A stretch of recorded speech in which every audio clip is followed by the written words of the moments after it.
The color guards, please get in position. Đầu tay.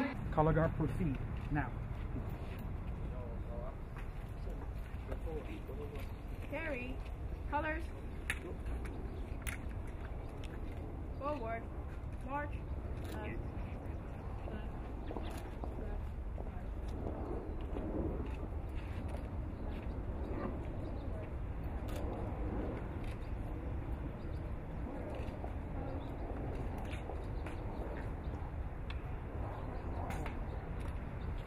Bàn tay xuống. Lấy chào quốc kỳ Việt Nam Cộng Hòa và Hoa Kỳ. Bắt đầu. Nghiêm.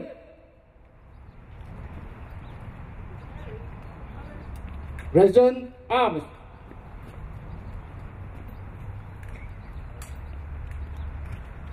Quốc ca.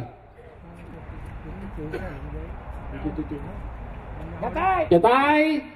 Chào. Quốc ca Việt Nam Cộng Hòa.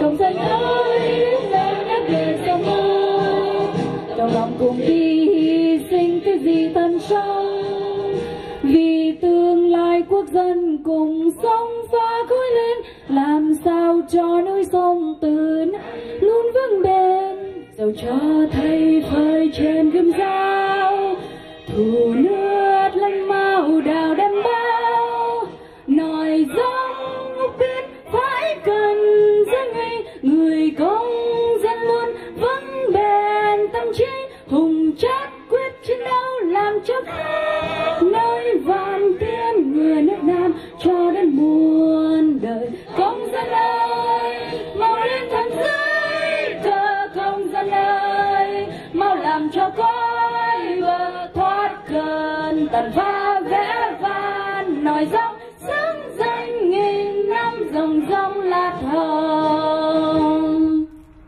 Quốc ca Hoa Kỳ. Can you see by the dawn's early light what so proudly we hailed at the twilight's last gleam, whose broad stripes and other free and the home of the brave.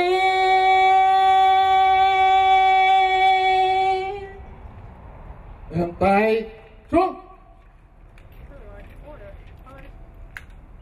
Sau đây là phút mặc niệm. Phút mặc niệm để tưởng nhớ đến các bậc tiền nhân đã có công dựng nước và giữ nước. Phút mặc niệm để tưởng nhớ đến quân dân tháng 9 Việt Nam Cộng Hòa và đồng minh đã hy sinh vì lý tưởng tự do. Phút tưởng niệm để đến đồng bào chúng ta đã bỏ mình trên biển cả, trong rừng sâu núi thẳm trong khi đi tìm tự do. Tưởng niệm đến các quân nhân các cấp và dân lành đã tổn thiết không hàng gạch, cũng như đã bị đầy đọa đến chết bởi giặc cộng vừa hèn vừa ác. Ladies and gentlemen, following a moment of silent memory of our heroes who sacrificed their lives for the good cause of freedom and democracy. Phút mặc niệm bắt đầu. The moment of silence is now begins. To commemorate the Lạc Hồng ancestor who have built and protect the country. To commemorate the military of Republic of Vietnam and all allies who have bravely sacrificed in South Vietnam battlefields to defend the ideal of freedom and peace. To commemorate hundreds of thousands men, women, and children who died in the jungle, on the sea, during the journey finding freedom. Moment of silence begins.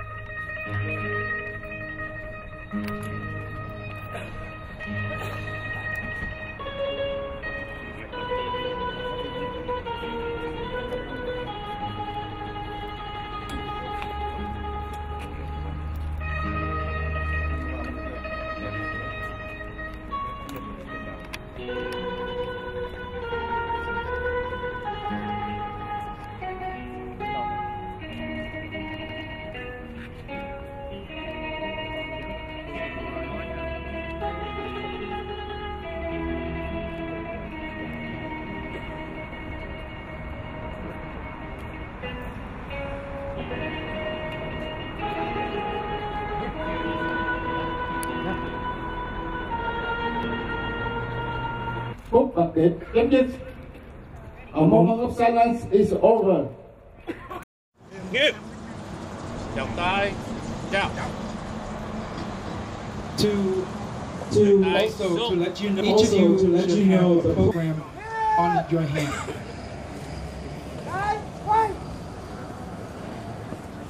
The flower vase that you are seeing is to represent the respected follow of the 7 leaders. Each of the vase is dedicated to the 7 leaders that have sacrificed themselves the day of April 30th or shortly after. They have chosen a dignifying death instead of living in suffering and disrespectful of the communist regime.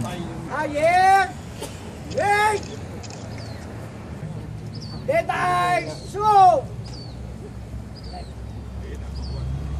đặt trong tưởng niệm đây.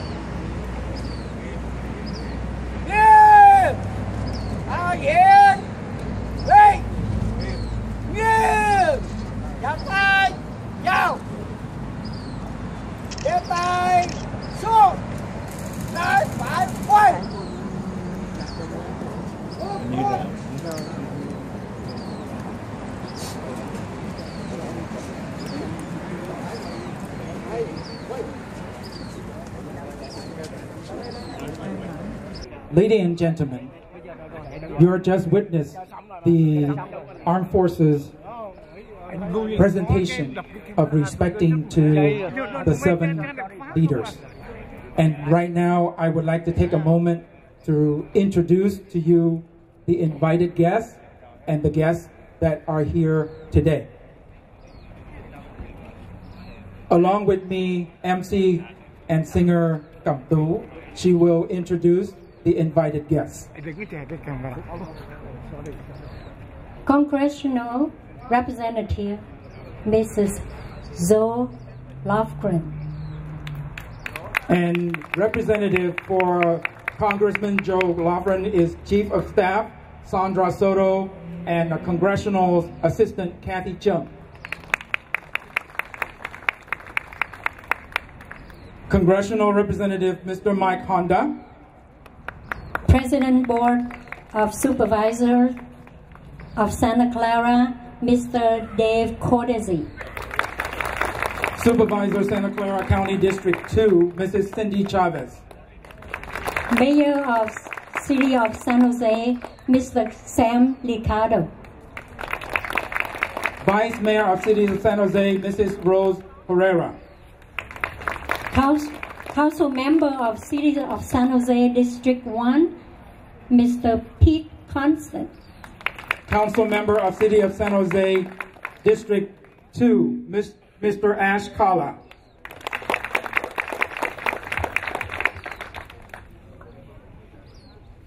Council Member of City of San Jose District 6, Mr. Pierluigi Oliviero.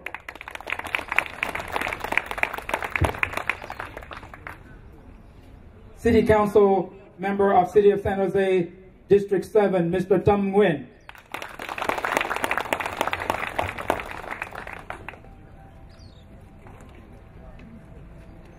Council Member of City of San Jose District 9, Mr. Donald Rocha.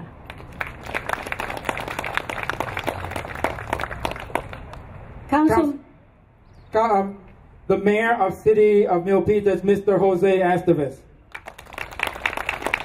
Council Member of City of San Jose District 10, Van Lê.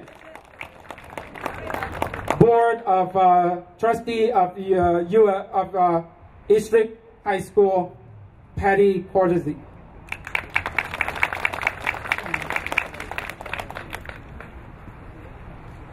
President and CEO of History San Jose, Mrs. Alida Bray.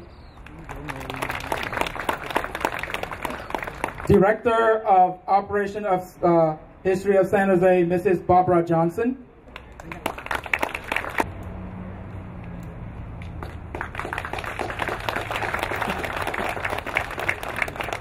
And now we would like to invite all of the members to be please seated. Now is the traditional Vietnamese memorial ceremony. To begin, we would like to invite Professor Nguyễn Hồng Dũng, the supplication drum, to begin the traditional Vietnamese memorial ceremony today, and to respectfully invite traditional Mr. Trương Đình Sửu and Mr. Nguyễn Phú Biên to perform the traditional eulogy today.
Nhằm ngày 12 tháng 3 năm Ất Mùi, Biệt đoàn văn nghệ Lam Sơn San Jose tổ chức lễ tưởng niệm ngày Quốc hận 30 tháng 4 tại công viên Viện Bảo tàng Thuyền nhân Việt Nam, trước bức tường 5 vị tướng lãnh quân lực Việt Nam Cộng Hòa và một trung tá cảnh sát đã tuẫn tiết không đầu hàng vào ngày 30 tháng 4 75 vì giặc Cộng theo chủ thuyết vô tổ quốc, vô tôn giáo, vô gia đình.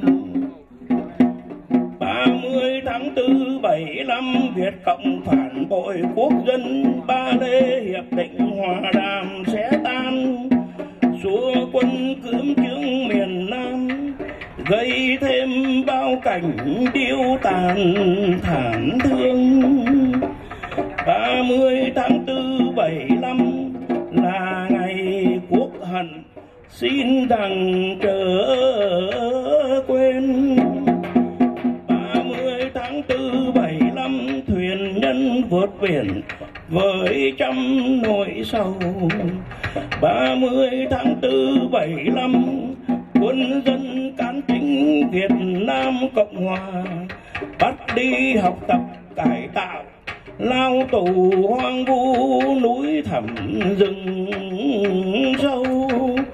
30 tháng 4 75, dân Nam khốn khổ lầm than mỏi đàn, sống dưới chế độ bạo tàn của lũ bán nước của loài tham ô.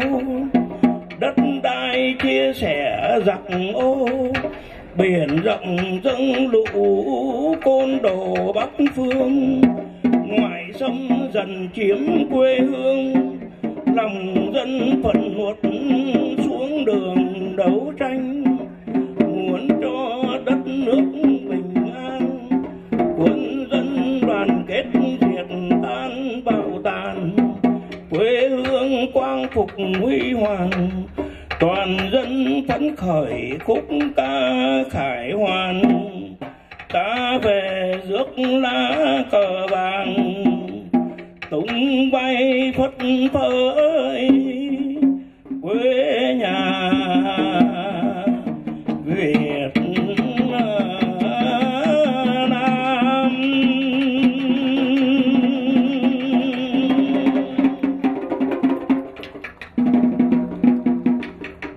Phụng bái biệt đoàn văn nghệ Lam Sơn, phụng soạn nguyện Phú Biên, lễ tạ lễ. Gentlemen, the traditional Vietnamese memorial ceremony have ended. I would like to invite President, Board of Supervisor of Santa Clara, Mr. Dave Cortese.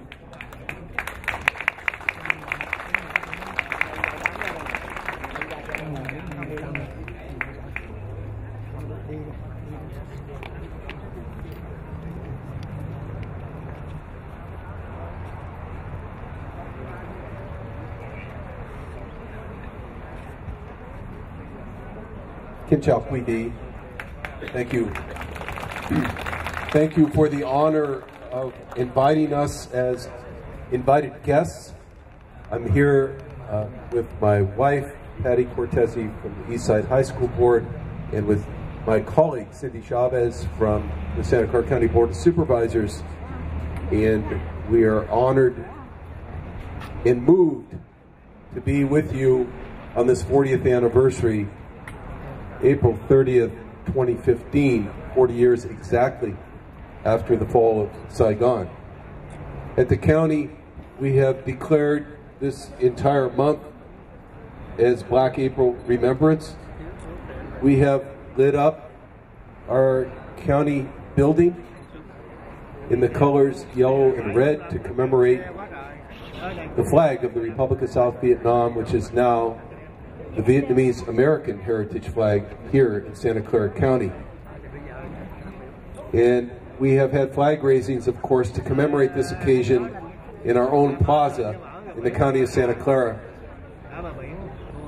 We do all of that because we know how important it is to all Americans now, and especially Vietnamese Americans, that the Vietnamese heritage flag, the Republic of South Vietnam, never comes down again. And it won't ever come down here in Santa Clara County. We have made sure of that. And we know how emotional this is for all of us Americans, but especially those who left the Republic of South Vietnam, the first generation, who stand with us today during this memorial. Thank you for your contributions to Santa Clara County. Again, thank you for including us in this somber occasion. And if I may, I would like to pass the microphone. Thank you.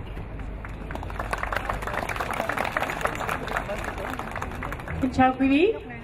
My name is Patty Cortese, and I am Dave Cortese's wife, and also newest board member on the Eastside Union High School Board of Trustees, where we educate many of your children. I'd like to acknowledge my board colleague, President Van Lay from the Eastside Union High School Board of Trustees. I'm here today wearing black because this is a sad day. My heart is with you on this day when you acknowledge the loss of your country. Today I'm wearing an awiyai, which is your traditional dress, as my way of saying that I am happy you're here. I'm happy you're with us. We are one family, and you enrich our community. So thank you for all you've given to us these last 40 years.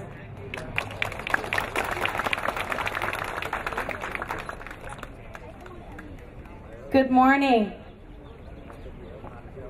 We are here to celebrate, or to honor, not celebrate, but to honor and commemorate the 40th anniversary of the fall of Saigon.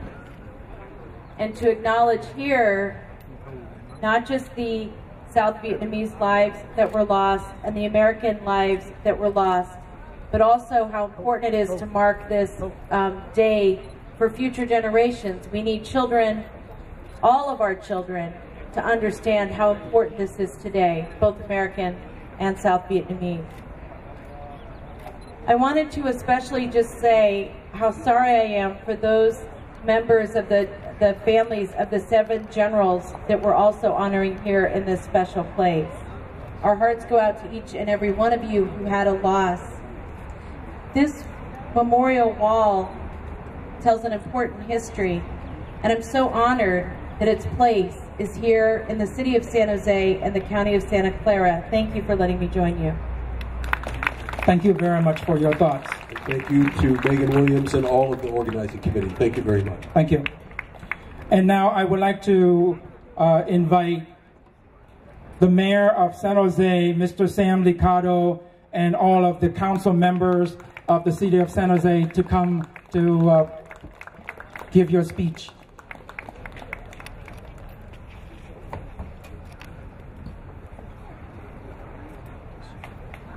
Thank you. Come on. King Chao Kwe Ve. I wanted to begin first by thanking Hung Do and Lok Vu and all of those who brought us together here today. We're here, of course, I'm here joined by Councilmember Ash Kalra. I know that Councilmember Tam Nguyen is also here, joining us shortly.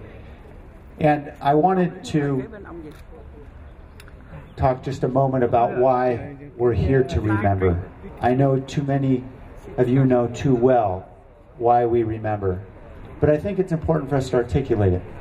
We certainly remember to mourn the loss of our brothers and sisters, our friends, who did not make it out of Vietnam.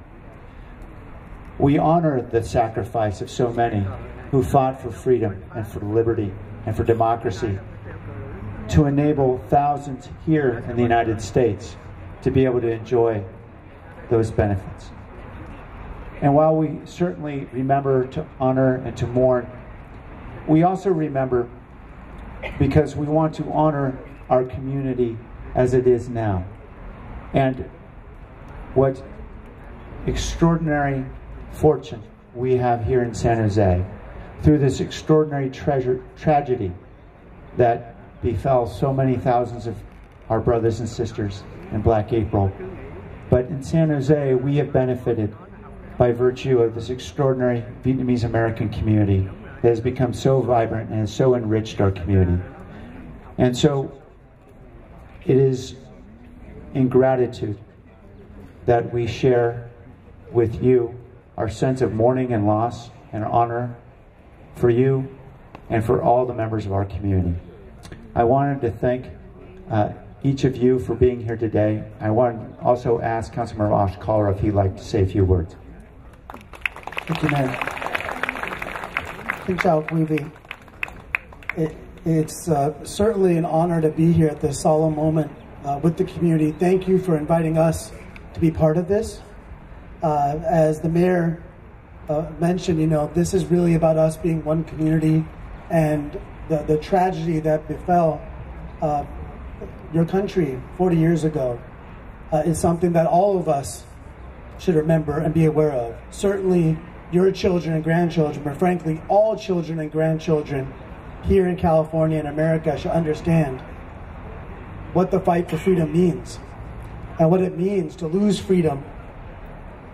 And the sacrifice continues even 40 years later, the fight for freedom for those in Vietnam and so many other places in this world that are struggling for freedom, that can't come together like we are today.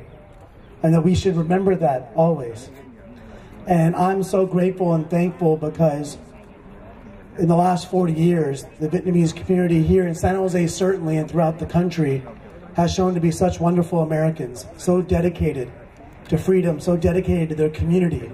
And for that, we all thank you. And we are all with you today. The mayor, myself, the council are with you going forward to continue to fight for freedom for Vietnam and your brothers and sisters and family there, but also to make sure that we uphold those values and how we act today and going forward honorably. Come on. And with Councilmember Cholera, Councilmember Nguyen, and the rest of the council, we wanted to thank those who brought us together today to remember and to honor. And so we wanted to present this commendation. Just thank you for bringing us together.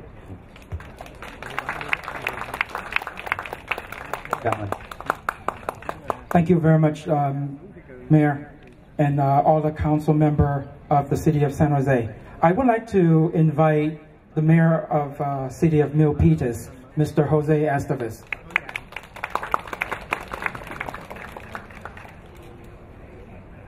Cảm ơn. Kính chào tất cả quý vị. Jose Estevez đi tiếng ở Campo Milpitas. This event is very honorable event because we are remembering civilians and military giving their lives for actually not only Vietnamese people but for the entire world, especially with the values of freedom and democracy. So as mayor of the city of Milpitas, where we have a major population of Vietnamese American, I am very honored and very privileged to be here. Because right in Milpitas, we do support and we do join you in your cause, in your advocacy for freedom and democracy. We continue to recognize the yellow flag. We continue to say no to Vietnam, to communist Vietnamese visit. And now, just like you have a lifetime wall memorial in Milpitas. We're planning to have a Vietnamese park where we remember the Vietnamese soldier every day with what they have fought for all of us. Not only freedom here, but also in Vietnam. So as mayor, let me commend the organizing group and thanks all of you for being here, for keeping up your burning heart for fighting for freedom and democracy. Even we are here in free America, we do not forget the people that sacrifice for their lives for all of us. So with all of you, thanks all for being here. Thanks to the organizing group. Xin cảm ơn quý vị. Thank you. Thank you, Mayor of City of Milpitas. The next, I would like to invite President of Board of Trustee of Unified Eastside High School District, Ms. Van Le.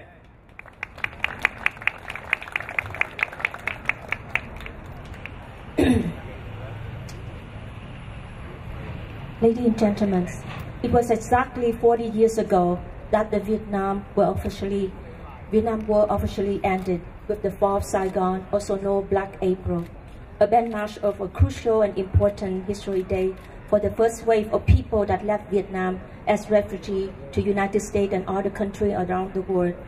We also want to honor and pay tribute to over 58,000 American soldiers and over many hundred of thousands Vietnamese soldiers, generals, and all ranks of officers, family, children that died at the sea, in the jungle, and the re-education camps, and to those who have fought for democracy, freedoms, and human rights. As the board president of Eastside Union High School District, we recognize in the last 40 years since the arrival of our first Vietnamese student at Eastside Union High School District, our school and community have thrived and grew with the culture and diversity that these students and their family brought to our district. That is why Eastside is helping coordinating the first ever event contest for students. The Coming Up to America contest was conceived to challenge all of our students, whether they are ethnic Vietnamese or not, to reflect on the challenges and sacrifice their parents or forefathers endure in leaving their home from anywhere in the world to come to this country and experience the freedom and liberty that America offers. Our students were asked to use the written word art multimedia to relay their personal interpretation to the team Coming to America. And tonight, we will have at the Evergreen High School at the theater at about 5:30 to commemorate the 40th anniversary of the Fall Saigon. We hope that through this experience, our students can find inspiration not only in the personal familiar narrative, but also appreciate the similarity in their story to promote mutual understanding and further strengthen our community. For the Viet young generation, we hope they learn about the Vietnam War and remember and honor the sacrifice of their grandparents, parents, family members, and others who came to America. Kính thưa tất cả quý vị, ngày hôm nay là một ngày rất là xúc động cho tôi. Cá nhân tôi cũng như gia đình tôi đã ra khỏi đất nước Việt Nam đúng ngày 30 tháng 4 1975.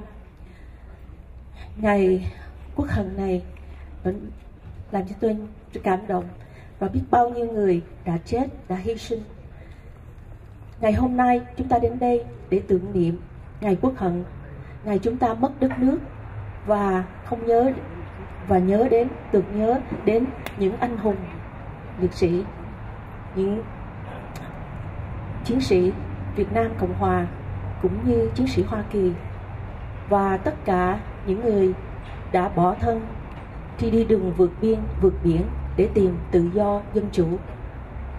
Xin trong một phút mật niệm để tưởng nhớ đến những người đã hy sinh vì đất nước tự do và cũng như cho đồng bào Việt Nam vẫn còn đang đau khổ trong gông cùng của Cộng sản. Xin cảm ơn tất cả quý vị.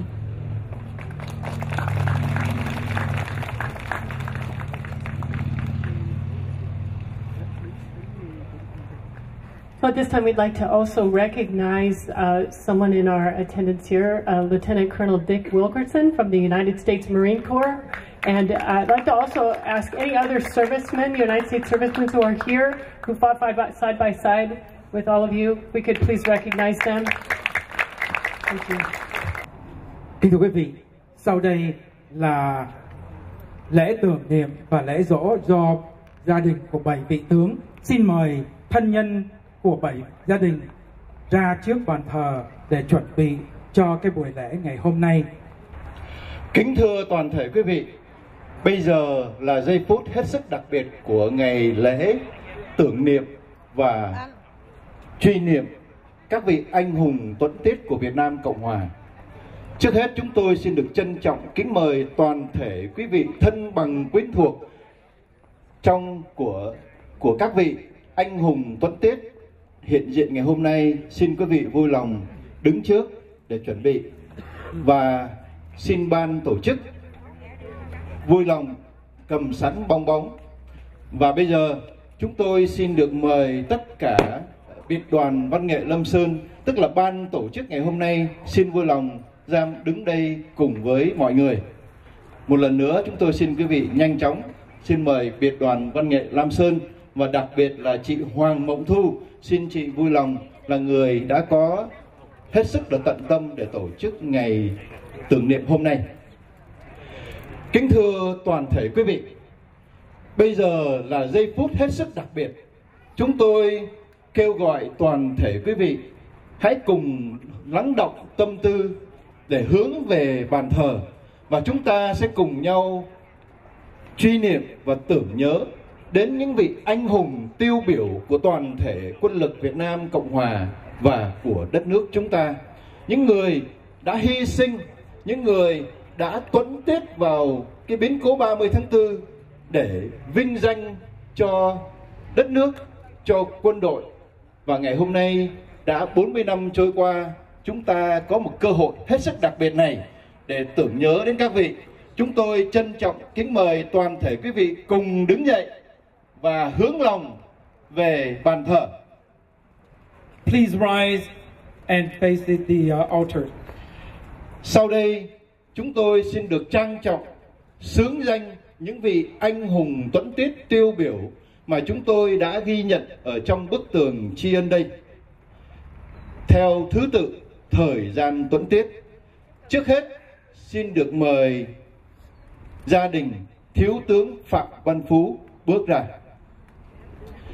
Thưa quý vị, vị anh hùng tuẫn tiết vào ngày 30 tháng 4 theo thứ tự thời gian vào sáng ngày 30 tháng 4 là Thiếu tướng Phạm Văn Phú, nguyên là tư lệnh quân đoàn 2 và quân khu 2.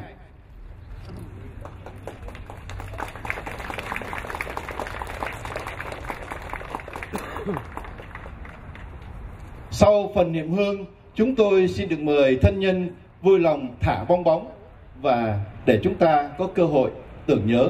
Thưa quý vị, đây là bong bóng mang danh hiệu Thiếu tướng Phạm Văn Phú.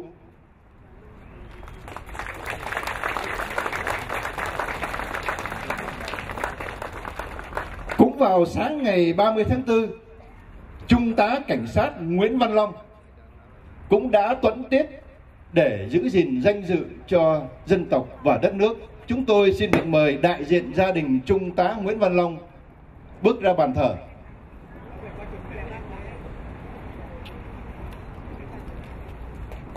Đây là phần niệm hương của gia đình Trung tá Nguyễn Văn Long.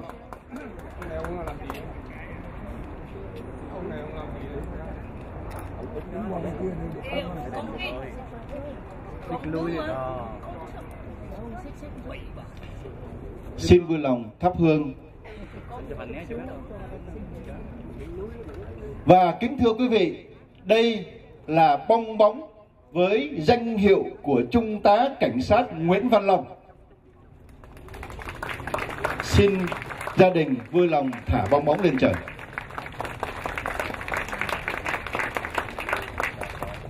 Và vào buổi trưa ngày 30 tháng 4, Chuẩn tướng Lê Nguyên Vĩ, tư lệnh sư đoàn 5 cũng đã tuẫn tiết để bảo vệ danh dự cho dân tộc và đất nước. Chúng tôi xin được mời đại diện của gia đình Chuẩn tướng Lê Nguyên Vĩ. Chúng tôi xin được mời chị Hoàng Mộng Thu, biệt đoàn văn nghệ Lam Sơn, trong tư cách trưởng ban tổ chức đại diện để thả bong bóng đại diện cho gia đình tướng Lê Nguyên Vĩ.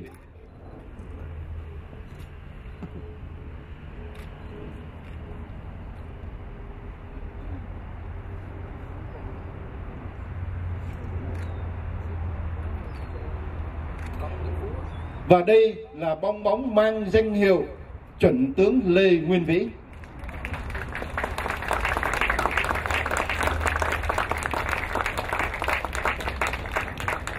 Và bây giờ chúng tôi xin được mời gia đình của Chuẩn tướng Trần Văn Hai, tư lệnh sư đoàn 7 bộ binh. Kính thưa quý vị, Chuẩn tướng Trần Văn Hai cũng đã tuẫn tiết vào chiều ngày 30 tháng 4 tại căn cứ Đồng Tâm.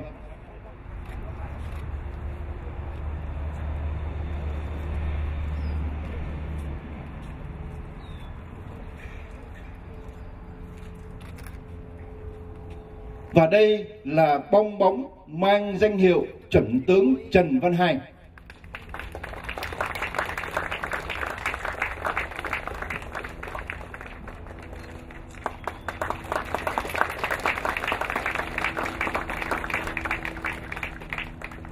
Và sau đây chúng tôi xin được giới thiệu gia đình của Chuẩn tướng Lê Văn Hưng, tư lệnh phó quân đoàn 4 và quân khu 4. Chuẩn tướng Lê Văn Hưng đã tự sát vào đêm 30 tháng 4.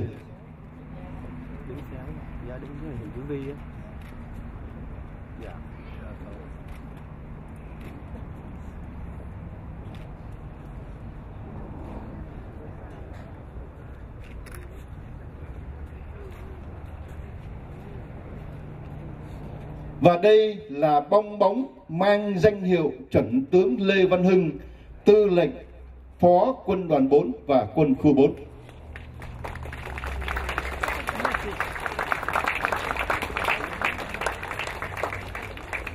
Và bây giờ chúng tôi xin được mời gia đình của Thiếu tướng Nguyễn Khoa Nam.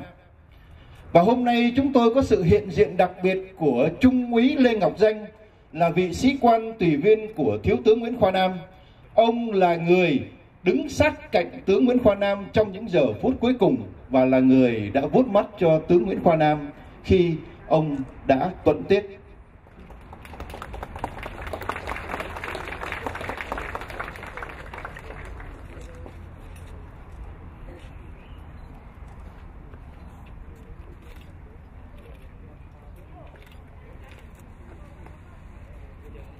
Và thưa quý vị, đây là bong bóng mang danh hiệu của Thiếu tướng Nguyễn Khoa Nam, Tư lệnh Quân đoàn 4 và Quân khu 4.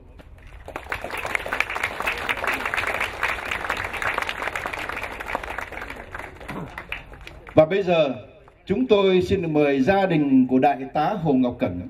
Ông là tỉnh trưởng Trương Thiện, là người cuối cùng đã phải chịu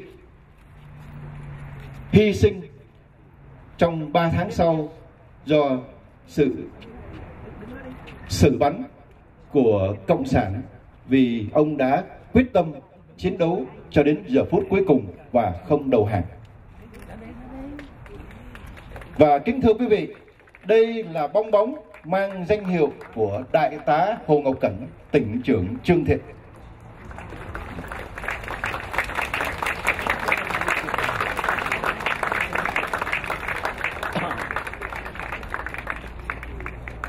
Kính thưa toàn thể quý vị, nghi thức thả bong bóng để tưởng nhớ các vị anh hùng tuẫn tiết tiêu biểu của quân lực Việt Nam Cộng Hòa đã chấm dứt.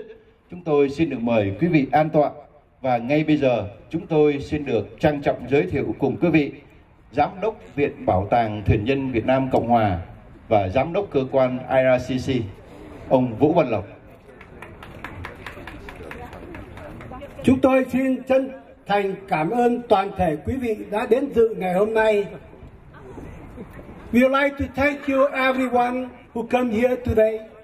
We are together from 10 years, 20 years, 30 years, and now 40 years. I don't know where I'm going to when 50 years to come. Today, I like to present the museum to the county, to the city. I put the museum on your hand. And I like to introduce with all of you somebody already contribute the money to build the museum today. I like to introduce to you bà Kim Tín, Madam Kim Tín, where's Tata Kim Tín, come down. And then I like to introduce Mr. McHugh. Where are you, my friend? We come down. And then our friend from the... Here we go. The lady come down here is the one who contribute 25,000 for the last 10 years. Keep it. And my friend Peter McHugh, he is the one who built the ramp for the handicapped. Go around here, 35,000. And my young friend here, who come down from the southern California, contribute 50,000. With your money, I build this boat, and I need more to make this boat go to the sea. Thank you very, very much. You make my day, gentlemen. If you say something, you have 1 hour, 50,000. Something. Thank you. How about you? Yes. If you do, and you will, get more money for the boat, I don't want it going back to Vietnam. Again, as I have said many times, I regret to this day the circumstances that forced the Vietnamese to leave their home and come here. But I am grateful that you have come here to enrich our community. So, thank you. You have added wonderful dimensions of beauty, education, devotion to work, to your families and seniors. So welcome. God bless. And I would like a big round of applause. One that give to the museum. Okay. She say okay. You are the witness. You may go now. Thank you. And thank you very much. I will see you on 50 here or in Vietnam. No communist. Thank you. Ladies and gentlemen, today, the sad days of our community. For me, I came here in 75 as a young boy. Never had the chance to wear the uniform. Never had the chance to pay my contribution to my country. But what I can do is to leave this lesson to my children, the next generation, to follow, to learn, and to send your thoughts to the souls xin mời quý of vị all of the soldiers. hãy đứng dậy Thank you. và lần lượt đi từng hàng để thắp hương chào và để bày tỏ tấm lòng của mình với 7 vị tướng cũng như là tất cả các quân dân cán chính quân lực Việt Nam Cộng Hòa.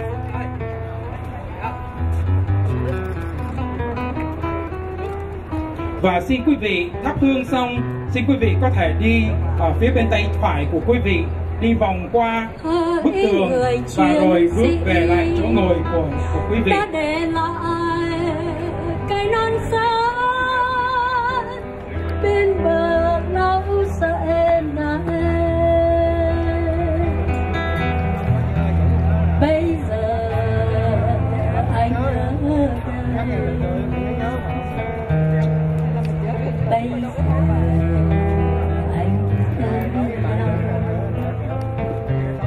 Còn trên đời này đang sông pha đèo cao dốc thẳm,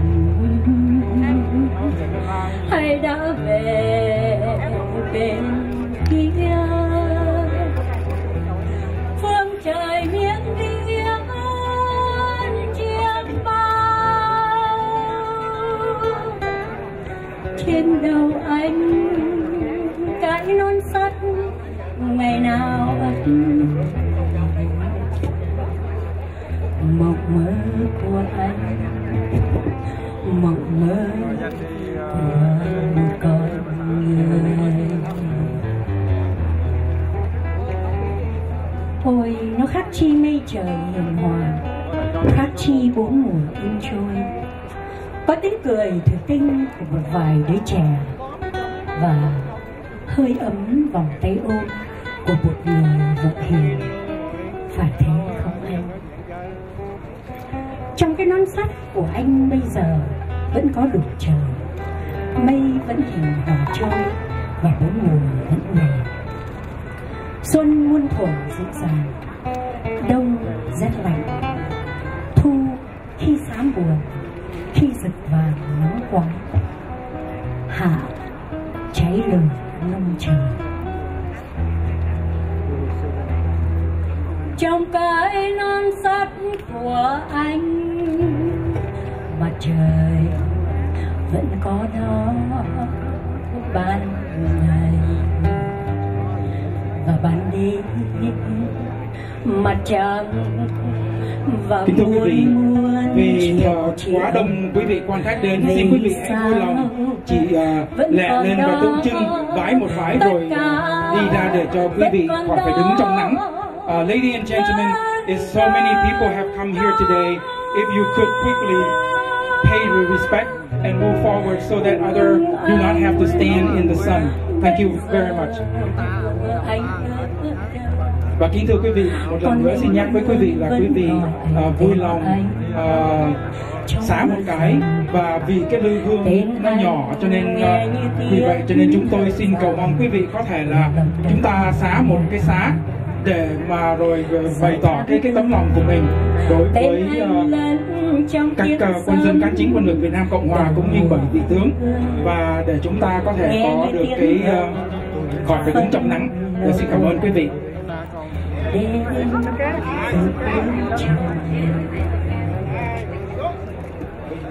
hỡi người chiến sĩ đã để lại cây non xanh bên bờ lâu dài này.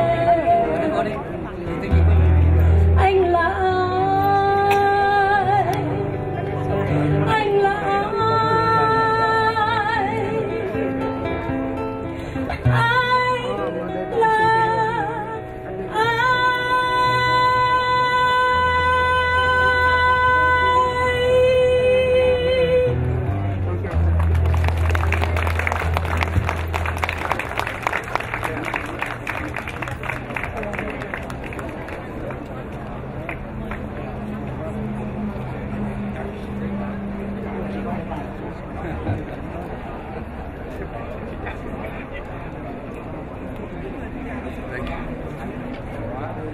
Ladies and gentlemen, now it is time for you to show the appreciation, farewell to all the soldiers who have sacrificed themselves to the national of the dark day of April 30th, 1975. I would like to invite all of you to come up to pay your respect with an instant or with a glass of wine. The wine can bring to the memorial wall, drop it in front of the memorial wall to pay your respect. This is our appreciation farewell dedication to the 7 heroes and to all the armed forces of lối về đất mẹ của cô nhạc sĩ. Cảm ơn nha. Gửi cho em, cho 2 tấm.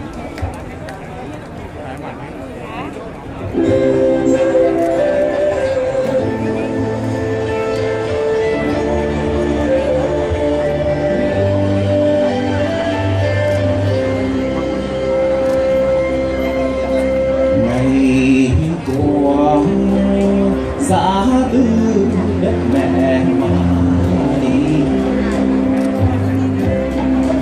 vì nghe tình quê tình hướng đôi bên, nước chia hai lâu xóm thương cho hỏi lòng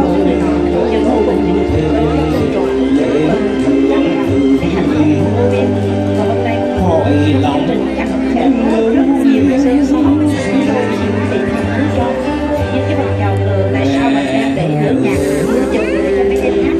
chỉ có mình đi dẫn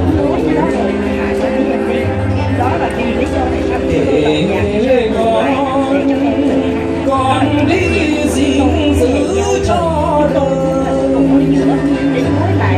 ông đã mang trong người cha đã truyền lại cho con cháu. Đó là lý do tại sao cô yêu cầu làm như vậy. Trong bất cứ thế nào tôi cũng tấm lòng với tấm lòng rất là trân trọng thương của chị nhà mình về được thân và con. Thì từ bữa nay chúng ta có 2 con heo thôi nè, có một vài nhà hàng cho giỏi thì cô đi lấy đi. Thì quý vị thấy là chị Thu ơi chị dạ bây giờ phải ăn dạ đã ăn nó xong rồi dạ được rồi.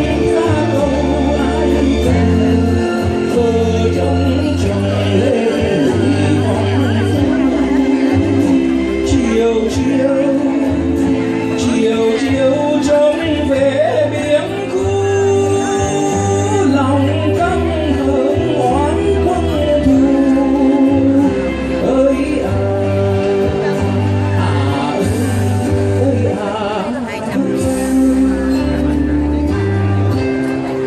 chiều này lối về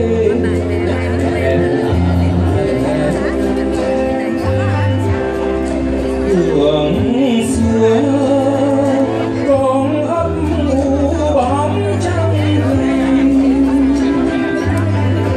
có nghe đêm trường tiếng ru, có nghe đêm trường tiếng ai cười ruồi lệ đoàn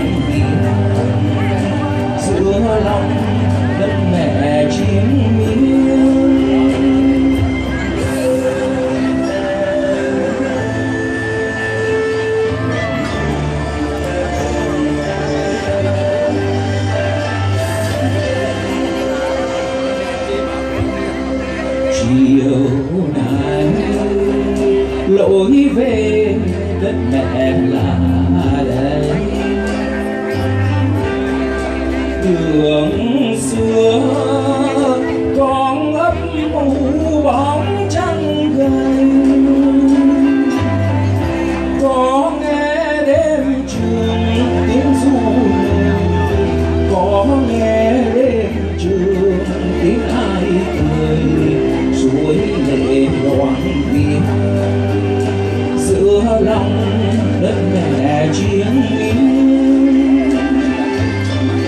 Có nghe đêm trường tiếng ru người, có nghe đêm trường tiếng ai cười, suối lệ đoạn tiếng giữa lòng đất mẹ chiêng.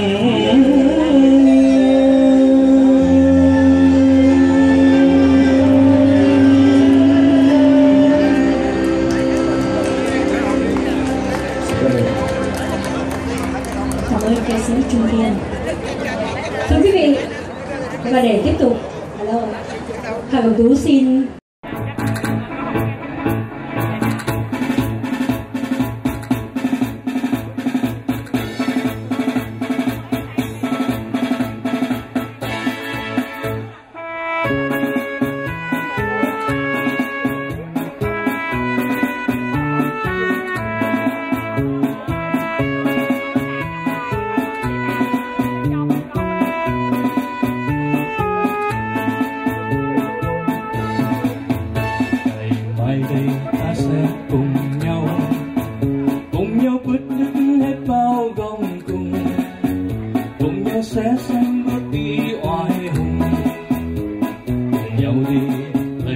Việt Nam.